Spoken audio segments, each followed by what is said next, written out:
We kick things off with a shady dream, but then our hero wakes up after living out his fantasy. It turns out that he was playing a game, and he might have fallen asleep while doing so. The name of this game is Valkyria Chronicles, and our hero sure seems to like it because he was halfway done with the whole story as well. Even though this is a virtual reality game, our hero feels tired, almost as if he was actually acting out his intrusive thoughts on the cute girls he was seeing in his dream. Suddenly, a stat board shows up in front of him, and he has no idea how this has happened. It seems to be the same one that's in the game, but the character being displayed is not the one that our hero had chosen. He tries to log out of the game, but it doesn't seem to be working. This is a problem because the gamer boy has to leave for work, and the game seems to be experiencing some kind of bug. The worst part is that the screen doesn't even have a logout button, which makes the whole thing seem shady. Now, our hero gets a notification stating that he has mail, so he decides to check it out. We learn that his name is Canon, as can be seen in the mail, and it thanks him for something he has done, which he does not know of. Canon is also congratulated for something, so he decides to read it properly to get a better idea of his current situation. This is where things become a bit strange. We learn that our hero has been reincarnated in another world from a parallel universe, which is very far from Earth. It's because the person writing the mail had created a maze game called Dungeon Seed a long time ago. It happens to be another game that Canon was playing. And since he was able to clear all the missions, the data he collected was amazing and valuable. We learn that the person who sent this mail is actually a god named Gaia, who is of this world which is also like Earth. In order to show some appreciation, Gaia had decided to reincarnate Canon into this world the moment he lost his life back on the original Earth. In this new life, Canon will have to deal with monsters and other creatures, because this fantasy world is a mixture of Valkyria Chronicles and Dungeon Seed. Luckily, Canon will be blessed with all the spells, magic, and power that he had possessed in both those games. Gaia continues to explain that the gods of Canon's world had also approved of this reincarnation, so there's no need to worry about the details. One last thing to remember though, is that Canon has already left his old world, and even his body has decomposed there, so he has no way of returning back to Earth. There's a shield surrounding Canon right now, but it isn't free, so Gaia has made sure to give our hero some useful skills which will help him earn a living. Canon checks out the photo that Gaia has left behind for him, and is shocked to see that she is a cute girl with a curvy body. Our hero takes some time to get used to the fact that he has been reincarnated,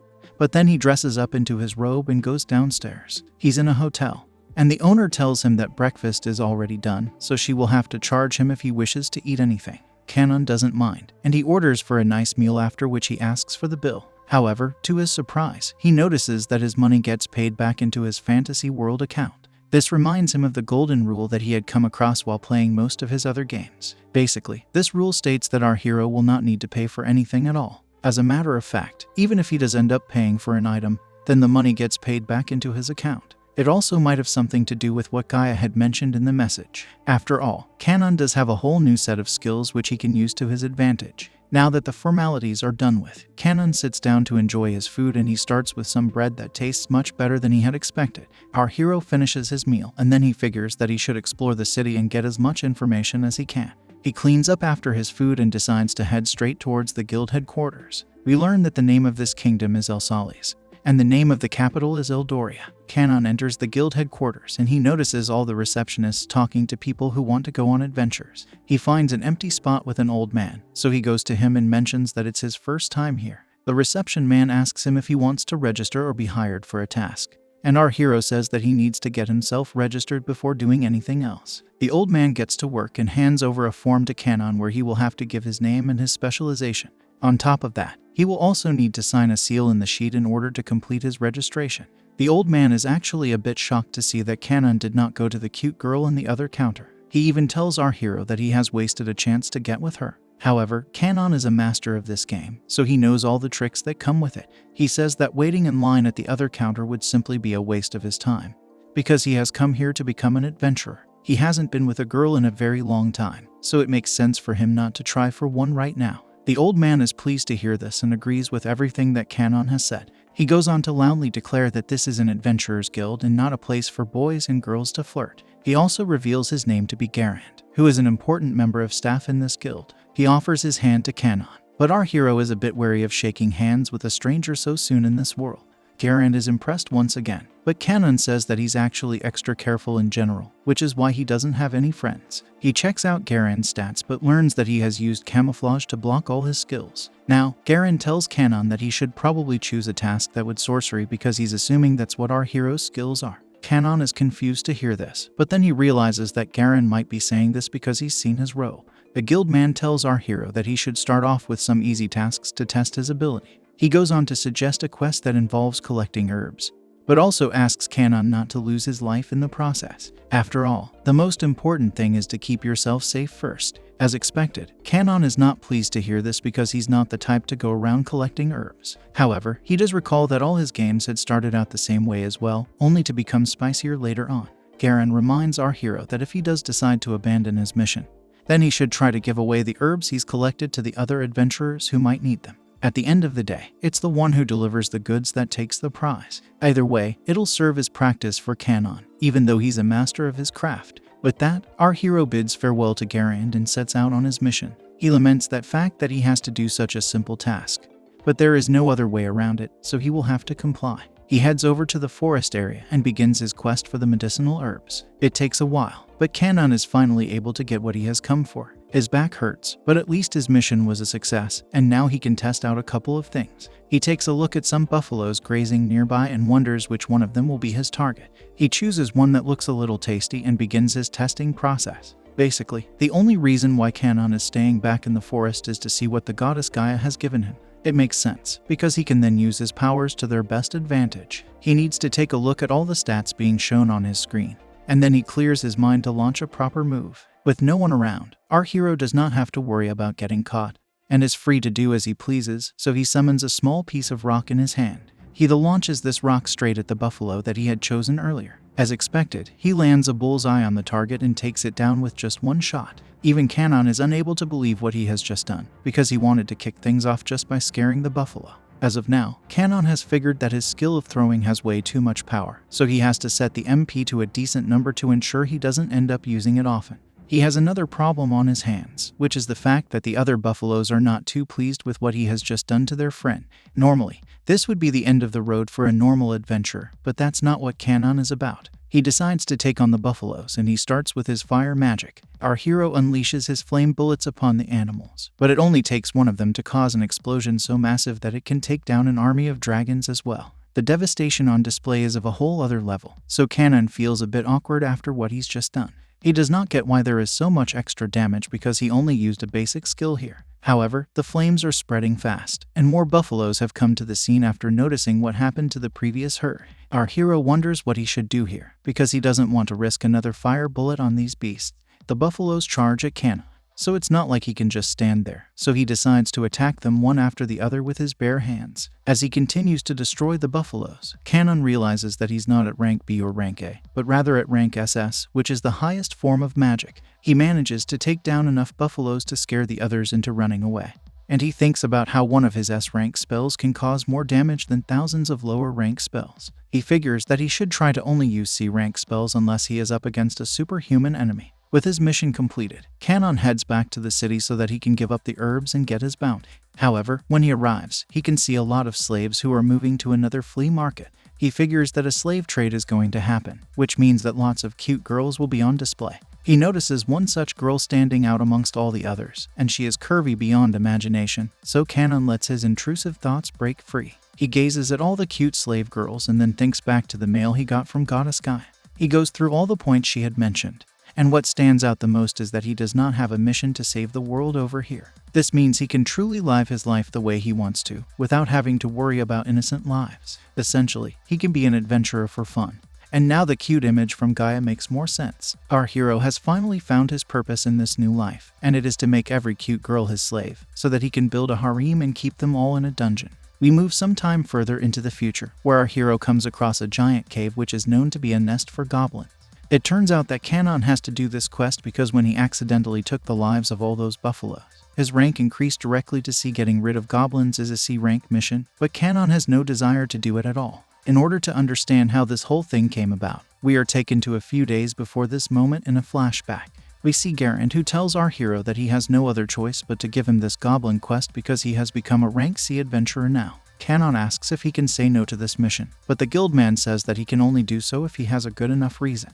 On top of that, if he is to refuse the request of a guild master, then he can be stripped of his status as an adventurer too. Since there is no other option, Kanon will have to fill out the request form, but he makes a fussy face while doing so. It turns out that the target place is actually a day's walk away from the royal capital, as it is located within the depths of the forest area. Some people were sent to deal with the goblins before, but none of them came back, which is a bit odd, because these goblins have not harmed or attacked any of the villagers nearby. Garen now tells Kanon that his registration will be deleted if he says no, which was why he now has to do his research for this task. Our hero wonders why Garen would give him a task like this one, and believes it might be due to the fact that he doesn't like his face. Anyway, Kanon wants to see cute girls, but he must keep his focus if he is to succeed in this mission. After all, the only thing that he should take care of is his guild card, which is like a free access pass to all the areas of the kingdom.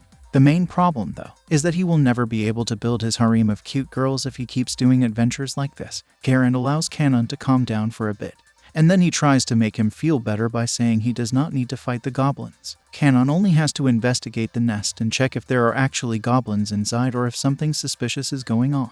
He is free to escape from the scene if he gets caught up in a dangerous situation. Now, we are back to the present where Kanon has finally entered the cave to check out the nest. He goes through the whole of the first floor, but doesn't find anything of use. He turns on his map skill to navigate through the cave, and then he enters the second floor. This is when his stat screen shows him the presence of two other people, named Arisia and Rina. Kanon can't figure why they're here, but he can see that their HP and MP are almost over, which means that they could be fighting against some goblins. Kanon finally activates his hero mode and rushes to the scene in order to help out these girls. He reaches just in the nick of time, and we can see that the girls are both cute and curvy. They both notice the presence of another person, and before they know it, Kanon is slicing down goblins with ease. Our hero takes down a whole gang of goblins within a few seconds, so some of the survivors try to attack him from behind. The girls notice this, so they call out to Kanon in order to warn him of the sneak attack. But this is not needed due to the fact that our hero has special weapons as well. He takes down the goblins with a reverse shot and points out that his weapons are making the difference here. Kanon explains the usefulness of each of these weapons with the danger gone and the girls saved.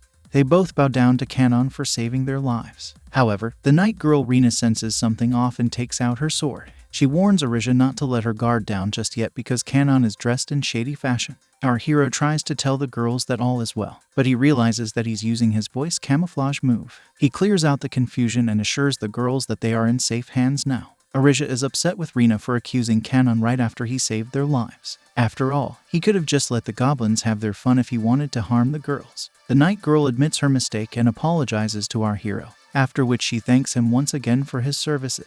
Now, Arisia makes an introduction as the princess of this kingdom, and her body is curvier than Rina's. Our hero knows her from the games he's played before, especially Dungeon Seed, where she is actually a villain who gets in the way of the hero exploring the dungeon. She can also be called Ari, and her body is so curvy that she always stands out from all the other characters of the game.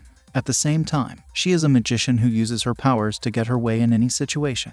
Rina also happens to be a character in Dungeon Seed, and she is quite curvy as well, which is why she is quite popular with a lot of gamers. She is Ari's bodyguard and a master swordswoman who comes from a duchess's family. The cute girls now decide to tell Kanon how they ended up here in the first place. It so happens that they had come to this cave with a hero named Albat and his sister Yuria. Ari was given some spirit rituals by her family, and she had to set up a spirit's altar as per the royal family's demands. By this time, the news of the goblin nest had reached everywhere, so the village nearest to the cave was worried. Their village chief sent in a request to the guild for some help, but Albat let his impulses take over and he rushed into the cave without even thinking about a plan of action. He does have a holy sword with him, but that is not going to be of much help if you don't know how to use it. Now that Kanon knows exactly what has gone down, he mocks Ari and Rina for being silly. He says it's common for people to know that goblins work very well when they are in groups, even though they might be weak when alone. It simply does not make sense to go and attack them inside their own nest, as it would only do more harm than good. Our hero even laments the fact that he ended up wasting his time on such silly girls. He goes on to say that he should have just turned a blind eye to the girls, but this is luckily said in his mind. Even so, Rina doesn't like what he has in mind, but the night girl says that the holy sword is her family's treasure and she needs to get it back no matter what the cost may be. Honestly, Kanon only wants to complete the quest and report it back to the guild.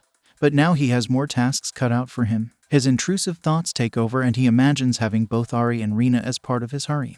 After all, our hero wants to become a dungeon master, so he will need some cute slaves to give him company. He can only think of round, curvy objects, but manages to keep these thoughts to himself for now. Kanon now teams up with the girls and tells them that he is in charge now. He will give the orders now, so he wonders what kind of boss goblin awaits him at the end of this nest. There are 3 types of bosses he can encounter, and they are Emperor, General, Lord, and King. First of all, he will need to check the stats of Ari and Rina, because they have lost almost 40% of their HP and are also poisoned due to their encounter with the goblin boss. He is shocked to learn that the girls have come here without any antidote or medicine to combat the poison of the goblins. When he asks them about it, they simply say that they didn't have any time to prepare for it. The girls might be cute and curvy, but they are also dumb and silly for not being this vigilant. Kanon scolds them and says that they should have at least taken a healer and a carrier along with them for this mission if they wanted to succeed.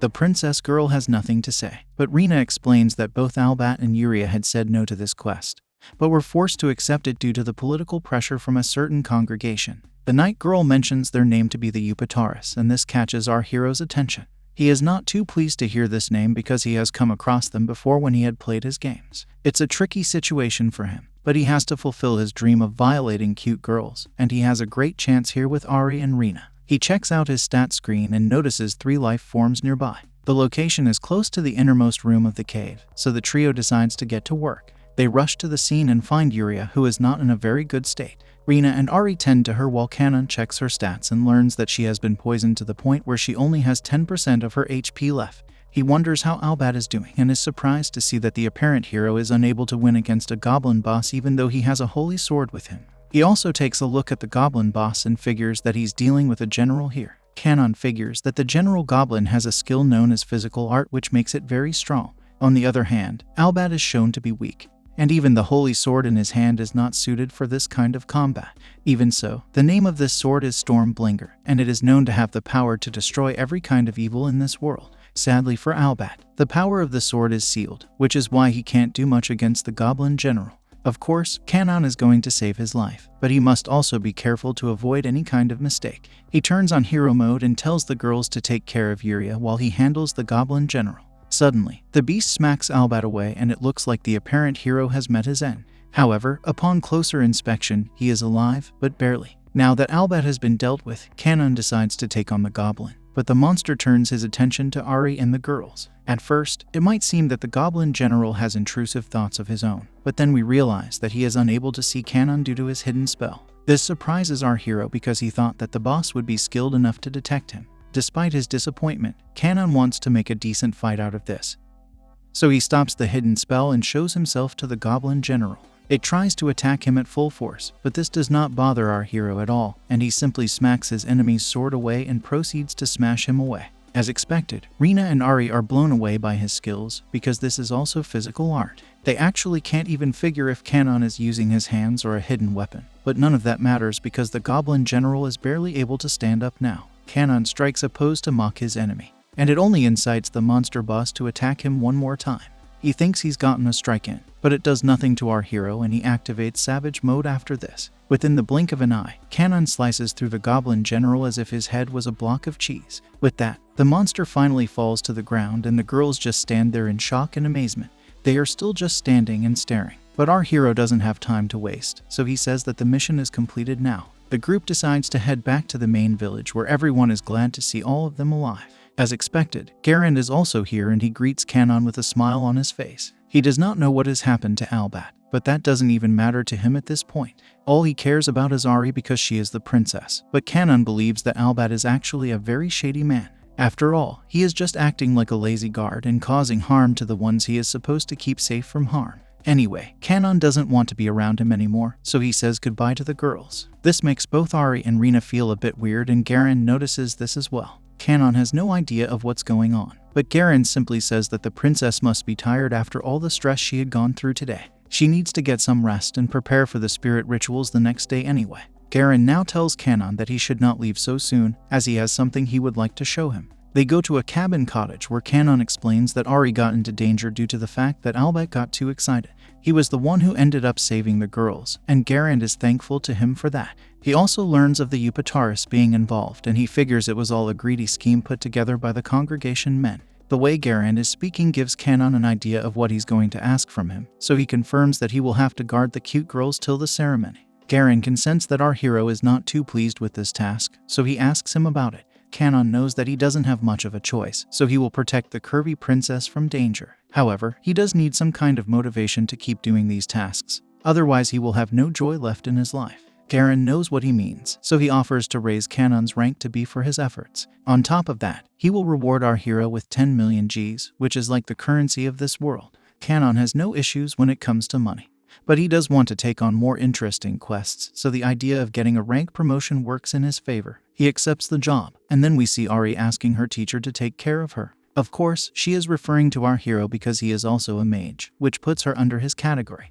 Being called the sensei of a princess does have a nice ring to it, so Kanon doesn't mind the attention from his curvy disciple. We move to the nighttime now, where our hero is busy warming up a fire. Meanwhile, Ari, Rina, and Yuria have a cute bath together and gossip about our hero. Now, we move back to our hero who is missing out on some amazing action if he would have just let his intrusive thoughts take over. However, he doesn't mind sitting in front of the fire and being the guard to 3 cute girls. He never did this in his previous life, so it's a nice experience for him. Albat is shown to be sleeping and snoring, which only provokes our hero because he thinks the fake hero is a useless piece of trash who should be ended. However, there is no point in doing such a thing to a useless man because he is most likely just a scam hero who has been sent by the Yupataris. It looks like there is some kind of power struggle going on, so it doesn't make sense to end Albat just yet. After all, Kanon needs to find out the main brains behind this whole operation. Now, our hero lets his intrusive thoughts take over while worrying about Rina and Ari. Basically, they will be targets at the congregation, so Kanon will need to do something to keep them protected.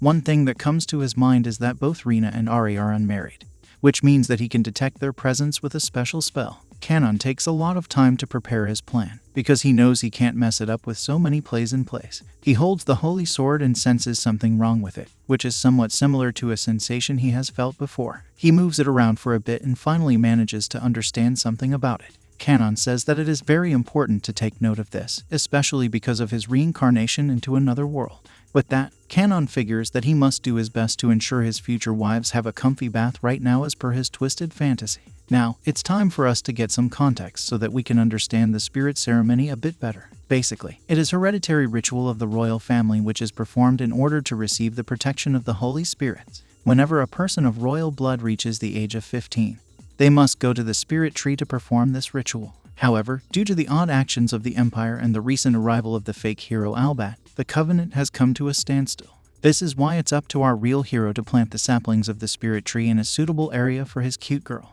But the ancient covenant violated now, the requests of the spirit tree need to be carried out, and Kanon does so with ease. He goes to Garen the next day to tell him that he has done what was asked of him, so the guild man thanks him but also says that he looks forward to seeing him again. This is not good news for Kanon, so he decides to be calm and walk away before he is hit with more quests. At that very moment, Princess Ari shows up looking cute and innocent.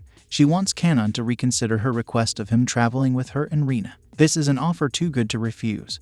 But our hero fights his intrusive thoughts and simply thanks Ari for speaking so kindly to a low-life adventurer like himself. He explains that their paths are just too different. Kanon asks for forgiveness and continues on his journey, but Albat has something to say. Since he has informed the guild about the status of the quest and Princess Ari's safety, it would make sense for them to return to the city for now and report their findings to the king. Rina agrees with him even though it's a pity that they will not get to travel with Kanon anymore. With this statement, everyone else in the group agrees that one magician should be more than enough, and Kanon should not be needed for such a simple task. It can't be helped, so the team heads to the palace. Before that, Princess Ari bids farewell to Kanon and hopes to see him again so that she can learn more from him. Our hero is an alpha male, so he doesn't show any signs of affection, but Garand is a bit surprised by the way he has dealt with this situation. After all, this was a great chance for Kanon to get promoted to a royal magician. Kanon thinks with a straight mind, so he explains that the life of a royal boy inside a palace is not what he's made for.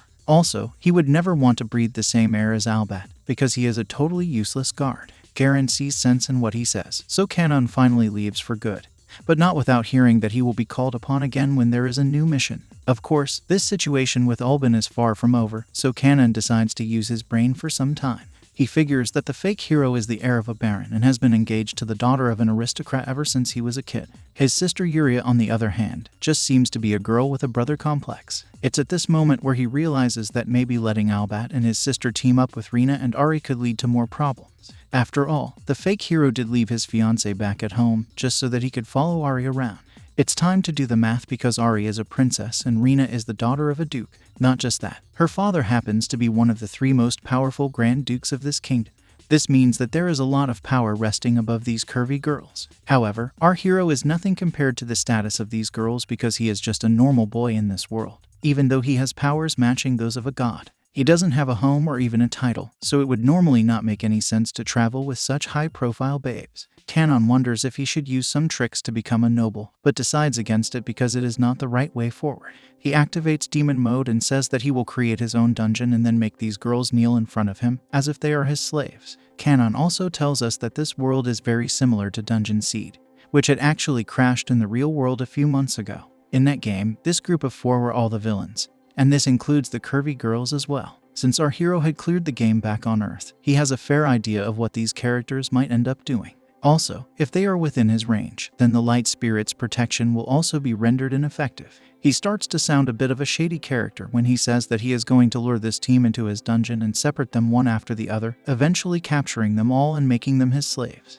Of course, the main aim is to build a dungeon where he can act on all his intrusive thoughts, but Kanon also wants to get a taste of Albat's future wife. He goes back to his inn and learns that he has received a letter in his room. Kanon was not expecting to hear this, so he decides to check out what he's got. He also realizes that he had a slave market to attend, but got distracted by the mission involving the goblin nest. He is finally able to enter one now, and he sees lots of cute girls being put up for sale. They are referred to as goods, and the only people that can be seen are filthy rich nobles. Kanon doesn't appreciate the look and feel of this place, so he figures he won't take much time here. All he has to do is find a girl who catches his attention the same way Ari and Rina did. Suddenly, he comes across a total babe, and it's the same girl whom he had seen last time. Our hero is not going to just stand there and wait, so he goes to the curvy girl and asks for some help. The girl does not respond to him, so Kanon is left feeling a bit awkward. He tries to reach out to her again and again, but with no luck. Finally, he says that he won't take much of her time, so the least she can do is turn to him and reveal her cute face. The slave girl finally listens to Kanon, but implies that there's nothing she can do to help him out here.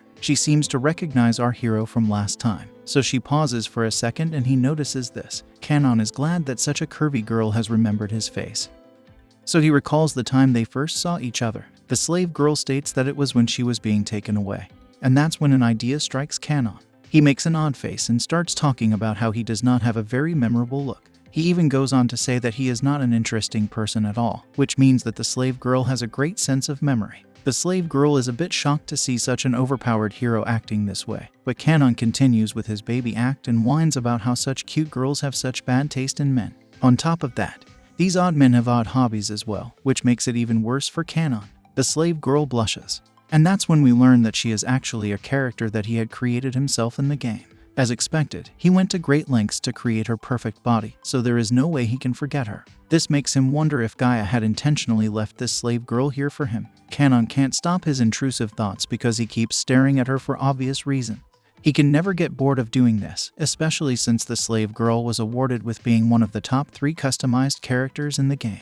The slave girl asks Kanon what kind of question he had for her, so he proceeds to say it. Our hero asks the slave girl why she isn't running away because he knows she has enough power to do so. Kanon had checked her fighting stats and learned that she is good enough to be his sidekick. It is a huge mystery that she is allowing herself to suffer this way when she has such amazing stats. The slave girl just sits there feeling shy, so Kanon asks her if she's even listening to him. He goes on to ask a rather sensitive question, and this makes her blush. This is when she finally reveals that she can't do anything because she is a slave.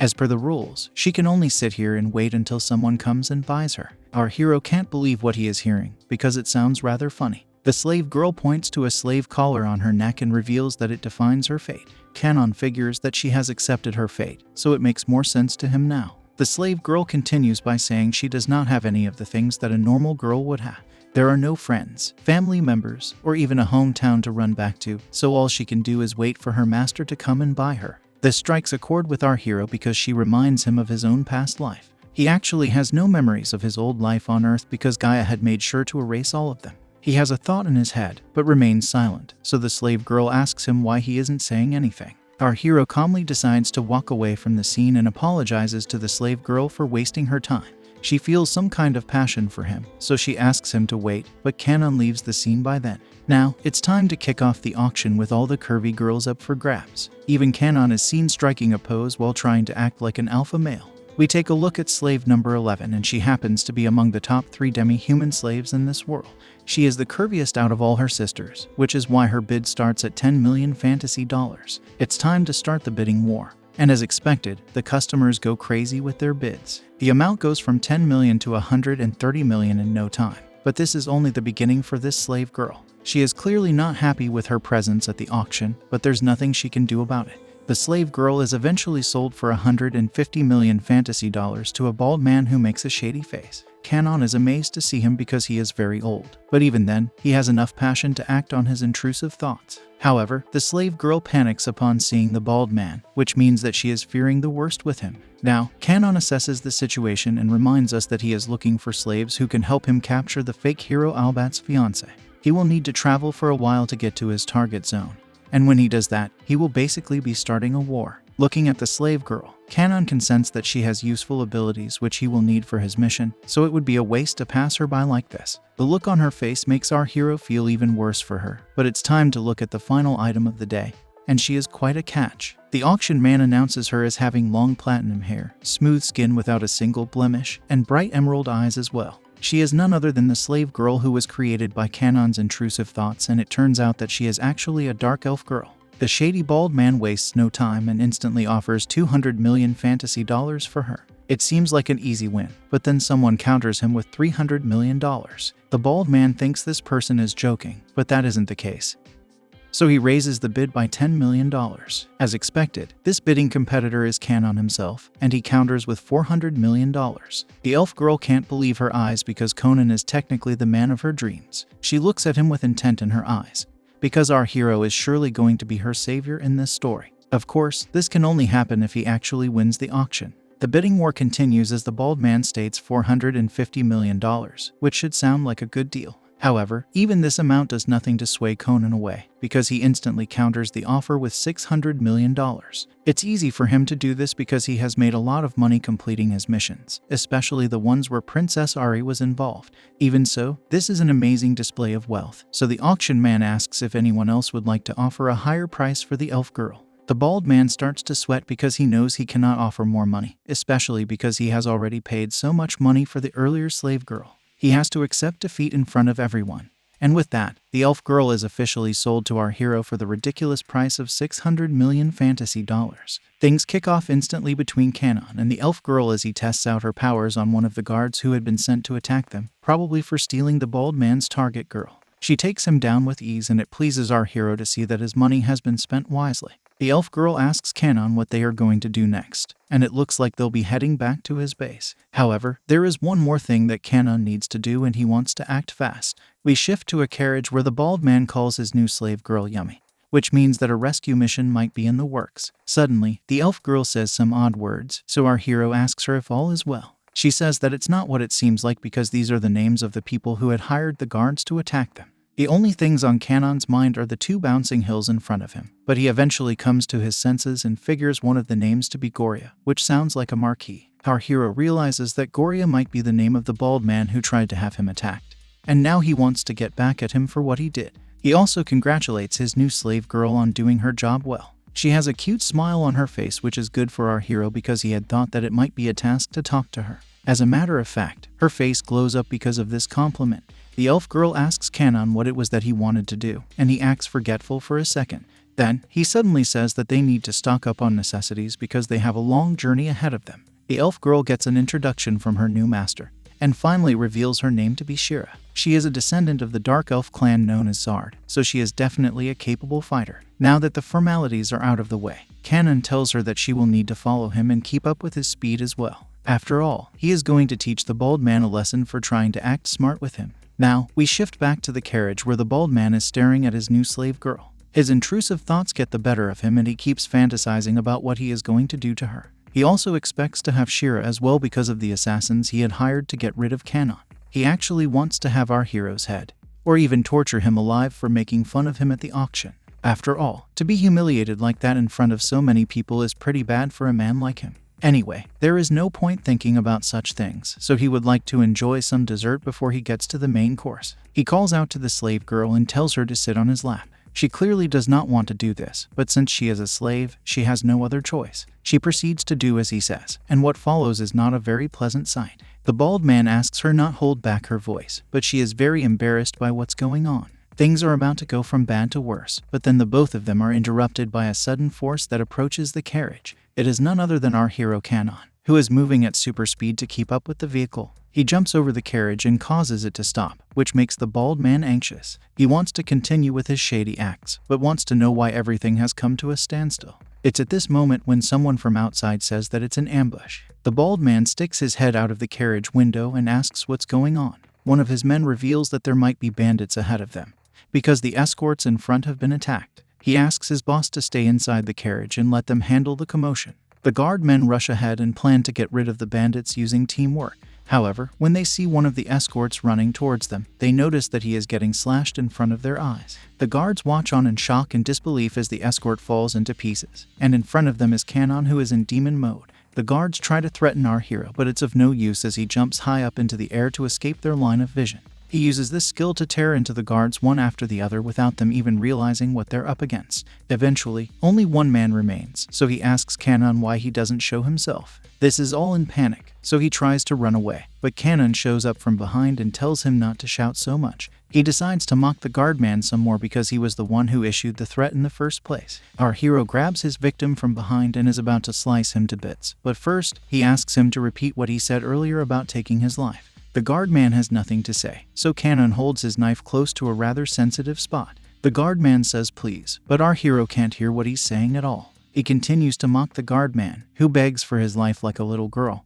But it's too late for such a request. The guardman says that he had taken this job for a reason, which was to provide for his family. He has kids and a mother to take care of, and he was only doing this because he was hired by the bald noble. Kanon lets the guardman believe that he is going to spare his life, and then slashes his head off without any care in the world. It's time to go to the carriage, where the bald man begins to panic once again. There is no noise coming from outside, so he wonders what has gone down. His anxiety is through the roof, and that's when he reveals that he is indeed the Marquis of Goria. The only fate for offending such a noble is the life sentence.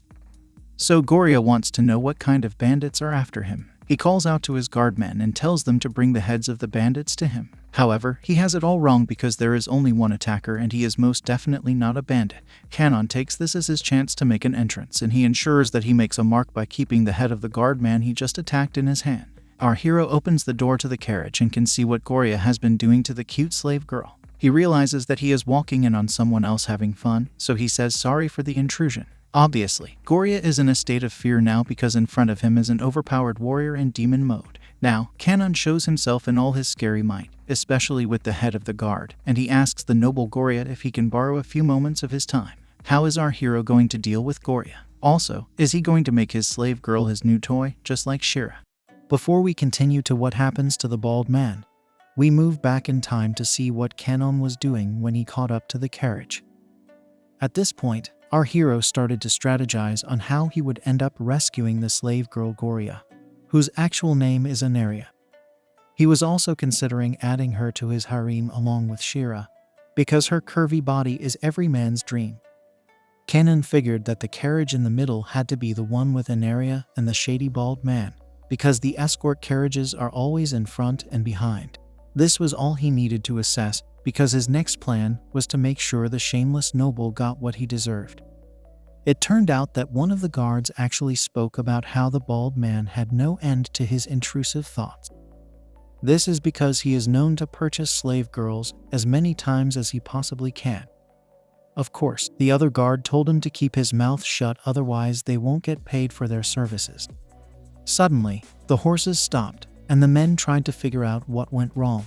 The horses got shocked because something had fallen right in front of them, and it turned out to be the body of one of the escort guards. Seeing this, the men started to panic, and one of them tried to alert the guards at the back. But then he saw that his own colleague's head got chopped off. As the guard tried to make sense of this situation, he turned back around and saw our hero sitting on top of the carriage with the head of his colleague in his hand. Kenon was asked for his identity, but he only smiled while tossing aside the head of his victim, and this led to an alert being sounded. What followed was the massacre we saw earlier, and now we are back to the present where Kenon is taking an area away from the shady bald man. Despite not having any leverage on his side, the bald man calls out to Kenon and says that he should not be stealing his slave. Of course, Kenon does not even bother to respond to him. But then the bald man calls out to the lone surviving guard and tells him to end our hero in exchange for a handsome reward. The bald man tries to paint a rosy picture by telling the survivor that no one will ever pay him such a huge sum, and this seems to be enough to push the survivor over to the dark side. Of course, Kenon is only surprised because he did not realize that he spared the life of one guard. Anyway, it doesn't matter to him because he is going to finish him off even as the guard tries to attack him. Our hero unleashes a brutal attack that slices the guard's whole body into tiny bits, and it only takes him a few seconds to get the job done. Kenon is very proud of what he has just done because it seems to be a replication of his favorite move. He then looks at the bald man with a shady smile, after which he is asked how he was able to end so many private guards. Kenon can only laugh and talk about how this is his favorite thing to do. If the bald man does not understand it, he's fine with it. But then he notices that someone else has come to the scene. He notices that it's Shira, who has made it quite quickly, even though she looks a bit tired from all the running. Kenon comments on how she has reached her so quickly, and then she says that she was only able to do so because of the shoes he has given her. Shira apologizes for taking too much time, but our hero is glad to see his slave girl being so proactive. He believes that she has reached sooner than he had expected her to, so it's all good. Now, he asks Shira to do him a favor, and then he hands over an area to her, so that she can take care of his new slave girl. Kenon has realized that the bald man may have used some substances to dull an area, so that she could do as he pleased. This is why it would be best for Shira to be with her for now, so that Kenon can have a word with her after she recovers. Our hero then tells his slave girl that he will be joining her a little later as he has some unfinished business to deal with. Before the girls leave, Kenon also makes sure to claim the bald man's slave seal so that he can have no further control over an area. This makes Shira happy, and then she is given permission to leave the scene with an area. Now that the men are alone, Kenon says it's time for them to have a conversation. Of course, this spooks out the bald man, and he has the look of terror on his face. Kenon teases him by asking what's wrong, and then he jokes around by saying the bald man should not make him too anxious. First, he explains why he did all these brutal things to take an area away from the bald man, which means he finally reveals that he was the one who defeated him in the auction. Kenon knows that the bald man had sent his assassins to take his life, and also steal Shira, so what he's doing her is nothing more than a bit of payback. Our hero tells the bald man that he should not have thought he would get away with such cheap tricks, and then he grabs his face. Kenon then says that this is a very rare opportunity for the bald man because he is going to hear his biggest secret. Now, our hero tells him that he has already lost his life once, but he is not a zombie. He was simply reincarnated into this world by the ruling goddess. This implies that he wants to enjoy his life here and stay away from trouble. So anyone who is after his life is basically in for some bad news. The bald man is asked how he is feeling now that his life is about to end. It could be fear, trauma, or any other sensation. But the point is that the bald man wanted our hero to feel the same thing not too long ago. As expected, the bald man has no idea what Kenon is trying to tell him, so he asks if our hero has gone mad. Kenon states that he knows exactly what he's talking about because he has been through death before. Due to this, he feels more excited, especially as he toys with the bald man's life. As Kenon continues to talk about how his demon behavior plays into his learning, the bald man has nothing to say and is completely confused.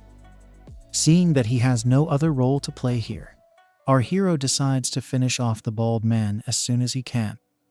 He has never taken lives before, but since the goddess has allowed him to live a new life, he should try to behave differently. The bald man panics, but there is no escaping Kanon as he decides to relieve all his stress by ending him. Our hero strikes a scary pose as he asks the bald man how he would like him to finish his life. He also comments that the bald man has a knack for gaining enmity from others, so in all probability, he should be given vengeance.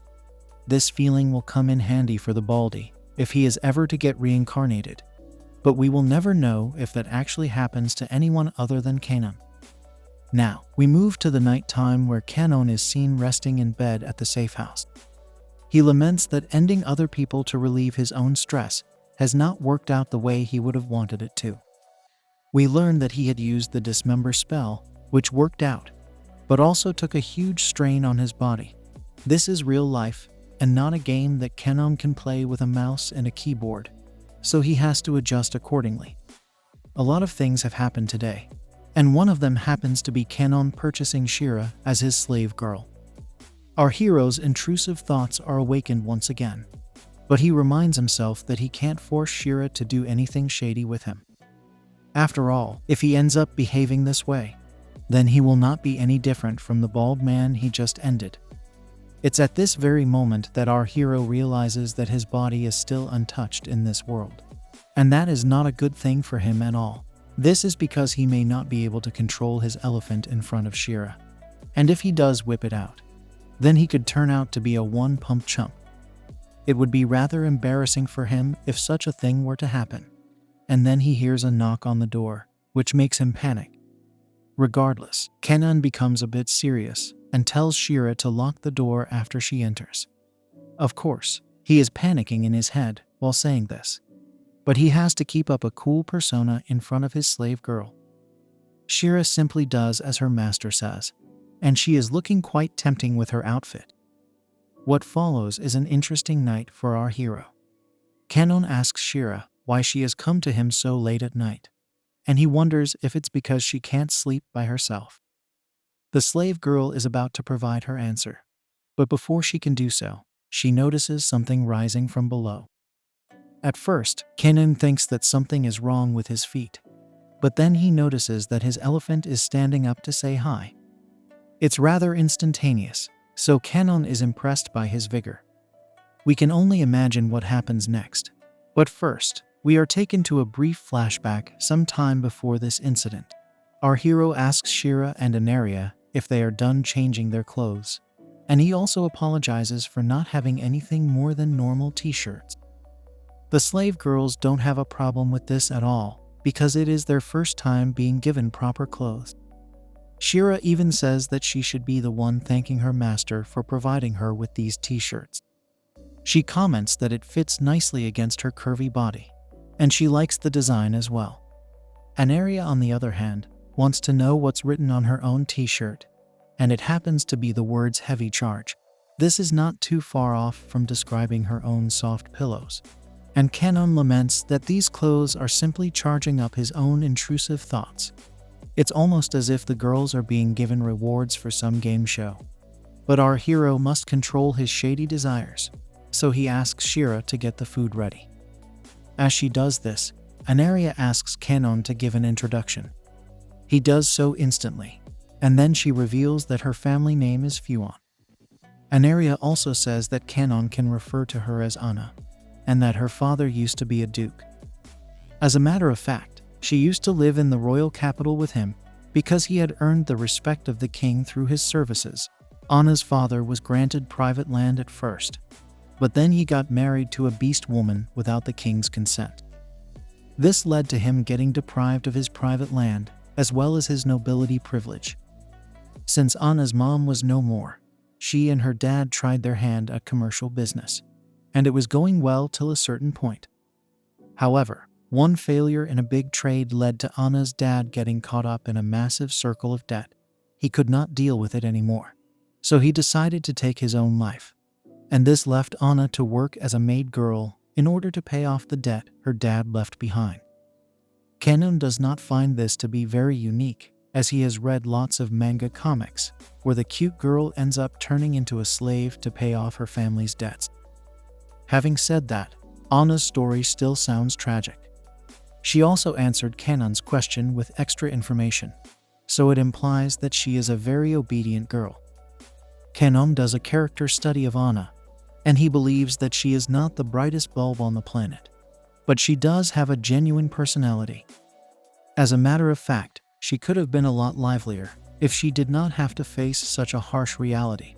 After considering everything around him, Kanon decides to offer a choice to Anna, and he says that she can either continue her life as someone else's slave, or she can become his own slave girl in addition to Shira. If she does this, then she can spend his reward money however she likes. Of course, Kanon would never say no to such a curvy babe, but is he planning on doing shady things with both Shira and Anna? Also, will he actually be able to live such a life under the radar of the other nobles? Like, share, and subscribe if you liked this video and want to see more of the story unfold. If this video gets some love, then I'll upload part 2 as well. See you until next time then.